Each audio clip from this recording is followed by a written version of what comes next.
આમ કરીને આમ તાળી મારતો જાય ને તાળ લેતો જાય. ટડીક કરીને મારા પ્રભુએ ભક્તોના દુખડા હળિયા જો.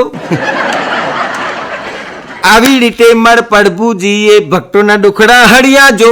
અને પછી એને જે ભજન ઉપાડ્યું ને ધનુર ઉપડે એવો પહેલી લીટી ગઈ ને તો મારા કાનમાંથી ધુમાડા નીકળી ગયા. પ્રહલાદજીને એવનના પપ્પાએ પર્વત પરથી ફીક્યા જો. તારી જાતનો થાય તું પણ બંધ ના રહી. પ્રહલાદજીને એવનના પપ્પાએ પર્વત પરથી ફીક્યા જો.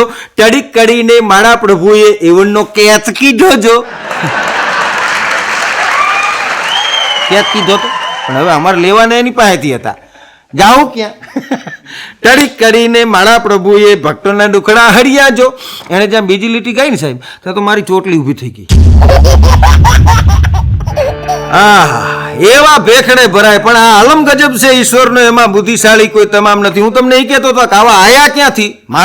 મારો પ્રશ્ન સાહેબ એવો ભયંકર ભૂકા કાઢ નાખે એવો મને સવાલ કર્યો કે હનુમાનજીને પૂછડું હતું ને હનુમાનજીની માને કેમ નહીં?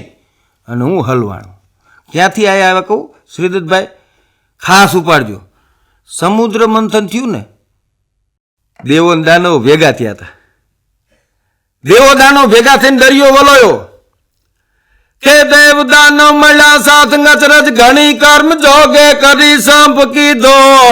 અને સંપ કરી કોઈ ના મૂળ નવ ખોદવા ગામણે જલ્દીનો તાગ લીધો.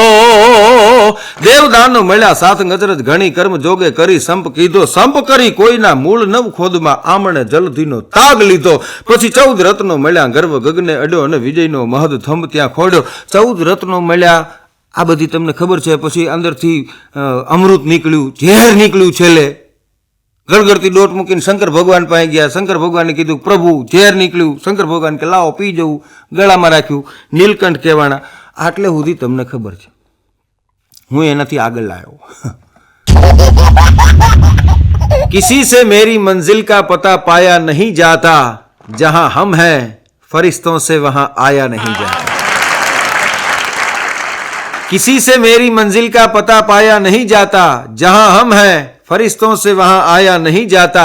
और मोहब्बत के लिए कुछ खास दिल मकसूद होते हैं. सुनिएगा, मोहब्बत के लिए कुछ खास दिल मकसूद होते हैं. यारो ये तो वो नगमा है जिसे हर साज पे गाया नहीं जाता. નમસ્કાર દોસ્તો, હું છું આપનો ડોક્ટર નિર્મલદાન ગઢવી અને ટૂંક સમયમાં આપની વચ્ચે આપને હસાવવા માટે, આપને આનંદ કરાવવા માટે, આપના પેટને પકડીને ખડખડાટ હસાવવા માટે હાસ્યરસની વાતો લઈ અને નવા પ્રકારની વાતો લઈને તમારી સમક્ષ ટૂંક સમયમાં આવી રહ્યો છું. જે ચેનલનું નામ છે શ્રીદત્ત વ્યાસ. યુટ્યુબ ચેનલ ઉપર સર્ચ કરજો, લાઈક કરજો, સબસ્ક્રાઈબ કરજો અને શેર કરજો.